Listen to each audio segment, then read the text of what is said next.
World number 1 at 17. Then she vanished, dropped to 55th in the rankings, changed equipment 7 times, fired 5 different coaches, a 1,084-day winless drought that nearly destroyed her career. But then, Olympic gold, Hall of Fame at 27, made a dame, and now she's coming back in 2026 to defend her title. Welcome back, golf fans. Today we're telling the insane story of Lydia Ko, the teen prodigy who became the youngest world number 1 ever, then fell so far people thought she was done, only to stage one of the greatest comebacks in sports history. This isn't just a golf story. This is a story about pressure destroying a teenager, about equipment companies ruining a champion, and about one woman who refused to quit even when the entire world counted her out. Before we dive in, smash that subscribe button because Lydia Ko's story will make you believe in second chances. This is redemption at its finest. Let's expose the shocking truth about Lydia Ko. April 24th, 1997, Seoul, South Korea. A baby girl is born who will change women's golf forever. Her name? Lydia Ko. Her family moved to New Zealand when she was young, and by age 5, she had a golf club in her hands. And from that moment, she was unstoppable. Age 14, she won the New Zealand Women's Open as an amateur, beating professionals. Age 15, she became the youngest ever winner of an LPGA Tour event. The record stood until 2024, August 2013. She became the only amateur to win 2 LPGA Tour events. But wait, it gets crazier. February 2nd, 2015. At just 17 years, 9 months, and 9 days old, Lydia Ko became the youngest player, male or female, to reach world number 1 in professional golf. Tiger Woods didn't do it that young. Rory McIlroy didn't. Nobody did. September 13th, 2015. She won the Evian Championship and became the youngest woman ever to win a major championship at 18 years, 4 months, and 20 days old. Her final round, a record 63, the lowest closing round in women's major championship history. By 2016, Ko had 2 major championships. She'd earned over $4 million before turning 19. She was on Time magazine's list of 100 most influential people. Golf magazines were calling her the next Annika Sorenstam. Sponsors were throwing money at her. She had the world at her feet. And then, everything fell apart. December 2016, the beginning of Lydia Ko's nightmare. Ko announced she'd signed a massive equipment deal with PXG, Parsons Extreme Golf. She was leaving Callaway and switching everything in her bag. New driver, new irons, new everything. Critics immediately warned, don't change what's working. But Ko and PXG believed they could make her even better. They were wrong. At the same time, Ko fired her caddy. Then she parted ways with swing coach David Ledbetter, who'd been with her since 2013. So let's recap. New equipment, new caddy, new coach, all at once. What could go wrong? Everything. 2017 started terribly. Ko tied for 46th at the Women's Australian Open. She started missing cuts, something she rarely did before. By the end of 2017, her world ranking dropped to 9th. Not terrible, but for someone who'd been number 1, disaster. But it got worse. 2018, she fell to 14th in the world. 2019, outside the top 50, she dropped as low as 55th.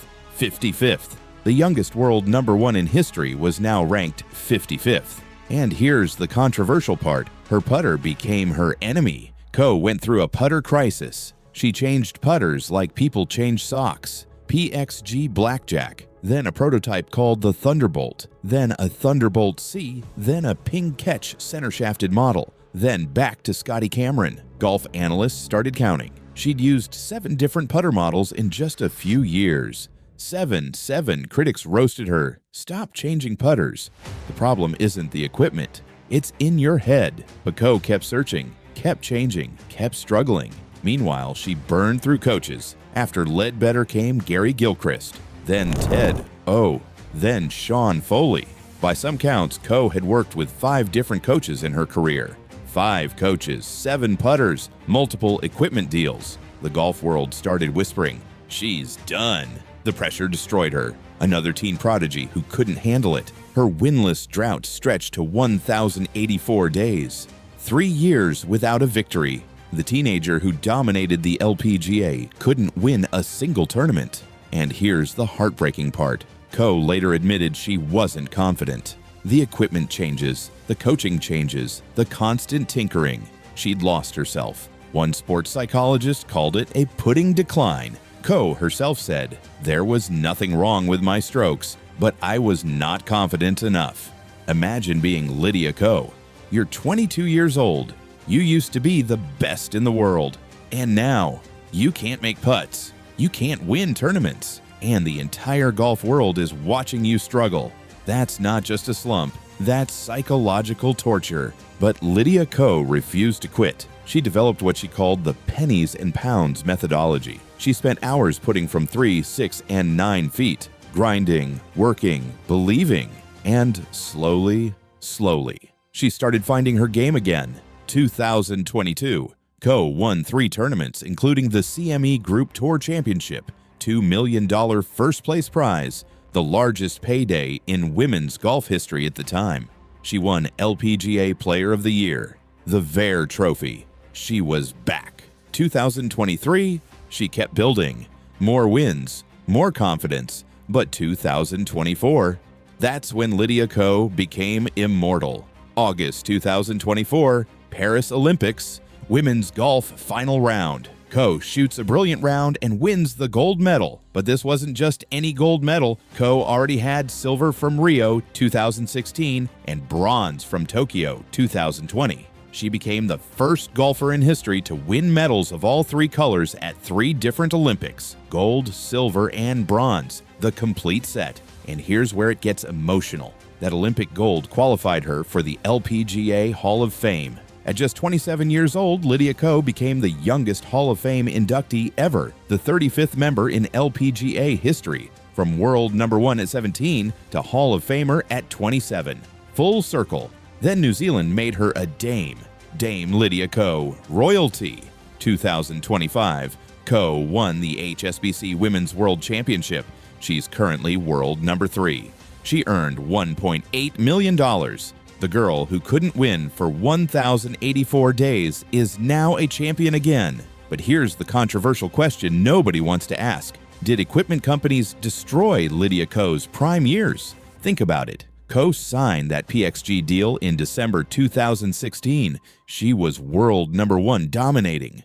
Then she switched everything in her bag and immediately started struggling. Critics say PXG ruined her. They changed a winning formula. They prioritized money over her success. PXG defenders say that's not fair. Ko also changed coaches and caddies. You can't blame the clubs, but the timing is suspicious. December 2016, signs PXG deal 2017, drops to 9th in World 2018, falls to 14th 2019, crashes to 55th. Coincidence or causation? Ko left PXG in 2022 when the 5-year deal expired. Guess what happened immediately after? She won 3 times. Player of the Year, $2 million payday. Again, coincidence? The golf world is divided. Some say equipment deals are predatory. They target young stars, promise millions, then ruin their swings. Others say Ko made her own choices. Nobody forced her to change everything. But here's the uncomfortable truth. Ko lost her prime years from 19 to 24. That's when golfers peak. She went from 2 majors as a teenager to just 1 more major in her entire career since. Did equipment deals cost Lydia Ko 5 more major championships? We'll never know, but the question haunts her legacy. So what's next for Dame Lydia Ko? March 2026. She's returning to Singapore to defend her HSBC Women's World Championship title, the same tournament she won in 2025 with a 4-shot victory. But here's the big question. Can Ko win more majors? She only has 3 total, 2 as a teenager, 1 at the 2024 AIG Women's Open. For someone who is called the next Annika, 3 majors feels incomplete. Annika won 10, Patty Berg won 15, Mickey Wright won 13. Ko has 3, and she's 27 years old. Does she have enough time to add to her legacy? Critics say she wasted her prime years. The equipment carousel destroyed her. Supporters say she's back, Olympic gold, Hall of Fame. She's not done yet. Ko herself has said she wants to keep competing, keep winning, keep proving people wrong. Recently, Ko even commented on Nelly Corda's winless 2025 season, saying, "Golf is that crazy game. I saw Nelly's press conference. She has better stats than last year, but she hasn't won and won 7-8 times last year. Sometimes stats aren't it." Ko knows the game is unpredictable. She's lived through the highs and the brutal lows. So what happens in 2026? Does Ko defend her HSBC title? Does she win another major? Does she reclaim world number one? Or does she struggle again? Nobody knows. But after everything she's been through, one thing's certain: you can never count out Lydia Ko. So there you have it, the shocking story of Lydia Ko, from world number one at 17 to 55th in the rankings, from 1,084-day winless drought to Olympic gold, from teen prodigy to Hall of Famer to dame. Lydia Ko's career proves something powerful. You can fall hard and still come back. The equipment changes, the coaching carousel, the putter nightmare. None of it stopped her. She's proof that resilience matters more than talent, that belief matters more than rankings. What do you think? Did equipment companies ruin her prime years? Should she have stuck with Callaway? Can she win 5 more majors before she retires? Drop your thoughts in the comments. Let's debate. If you made it this far, you're a true golf fan. Smash that like button, subscribe for more inspiring golf stories, and turn on notifications. Lydia Ko's 2026 season starts in March in Singapore, and we'll be covering every moment. Until next time, remember, in golf and in life, it's not about how hard you fall, it's about how you get back up. Dame Lydia Ko proved that, and she's not done yet.